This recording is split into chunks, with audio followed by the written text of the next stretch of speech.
घुलनशील द्रवों के मिश्रण को कैसे पृथक करेंगे। क्लास 9th में साइंस में चैप्टर 2 में बहुत इंपॉर्टेंट ये बात बताई गई है कि अगर मान लीजिए दो घुलनशील द्रव है आपके पास ऐसे दो द्रव हैं जो घुले हुए हैं आपस में, जैसे जल और एसीटोन। ठीक है, तो पानी और एसीटोन आपके पास में है जो घुले हुए हैं। अब इनको आप अलग कैसे करेंगे? तो हम इसे अलग करेंगे आसवन की विधि से। किस विधि से? आसवन की विधि से। और ध्यान रखिएगा, आसवन की विधि, आसवन विधि और प्रभाजी आसवन दोनों अलग अलग हैं। तो अभी हम इसको आसवन की विधि से पृथक करेंगे जल और एसीटोन के विलयन को। हम यहाँ आसवन की विधि का ही उपयोग क्यों कर रहे हैं? क्योंकि जल और एसीटोन के जो क्वथनांक है, जो बॉइलिंग पॉइंट्स होते हैं, उसमें ज्यादा अंतर होता है, करीब 40 डिग्री सेंटीग्रेड से भी ज्यादा का अंतर है। तो जब ज्यादा अंतर होता है दोनों द्रवों के बीच में जो घुले हुए हैं, तो फिर हम आसवन विधि का यूज करते हैं। अगर कम अंतर होता है, जैसा 25 केल्विन से कम का अंतर हो, तो फिर प्रभाजी आसवन। तो यहाँ चूंकि ये 40 केल्विन से ज्यादा का डिफरेंस है, तो इसलिए हम इसमें आसवन विधि का उपयोग करेंगे।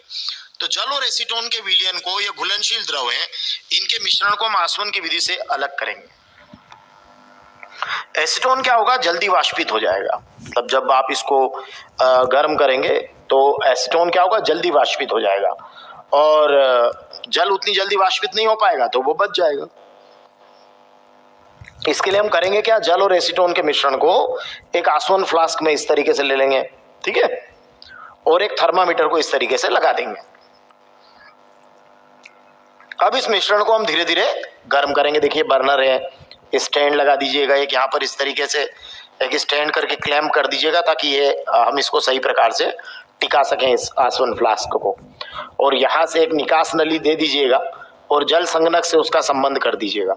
जल संगणक में क्या होगा कि ये ठंडा पानी इंटर करेंगे और यहाँ से बाहर कर देंगे, तो ये जो नली है, ये जो निकास नली है, ये इस ठंडे पानी के जल संगणक में से निकलेगी और ये यहाँ आ जाएगी। यहाँ एक बर्तन रहेगा, तो इसमें ये जो है एसीटोन आपका अलग हो जाएगा। अब कैसे अलग होगा कि जब आप जल और एसीटोन के मिश्रण को एक आसवन फ्लास्क में लेंगे और बर्नर के द्वारा जब उसको गर्म करेंगे, तो क्या होगा? एसीटोन जो है वो वाष्पीकृत हो जाएगा। एसीटोन जल्दी वाष्पीकृत होगा क्योंकि उसका जो क्वथनांक है वो कम है, जल का ज्यादा है। तो करीब करीब ये 56 डिग्री सेंटीग्रेड के आसपास एसीटोन का क्वथनांक है, जल का 100 डिग्री सेंटीग्रेड होता है। तो वो यहाँ कहीं एसीटोन जो है जल्दी क्या होगा, उसका क्वथनांक चूंकि कम है, तो वो क्या होगा? जल्दी से वाष्पीकृत होगा। और वाष्पीकृत होगा तो हम उसको क्या करेंगे कि इस जल संगणक में से उसको, उसकी वाष्प को यहाँ जल संगणक में से गुजारेंगे, तो वो संघनित होगा और संघनित होकर हम उसको क्या करेंगे? एक बर्तन में इकट्ठा करेंगे।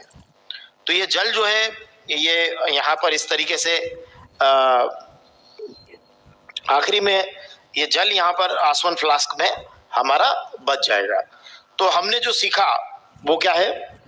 हमने सीखा कि दो घुलनशील द्रवों के मिश्रण को अगर पृथक करना है, तो अगर उनके क्वथनांकों में अंतर ज्यादा है, तो फिर आसवन विधि से उनको हम पृथक कर सकते हैं। जैसे आसवन विधि में क्या होता है कि ऐसे द्रवों को अलग करने में इसका यूज होता है जो विघटित हुए बिना उबलते हैं, ठीक है ना। और एक तो विघटित नहीं होते हैं और उबल जाते हैं, और इनके घटकों के क्वथनांकों में अधिक अंतर होता है। जैसे कि एसीटोन का क्वथनांक जल्दी आ जाता है, जल का देर से आता है।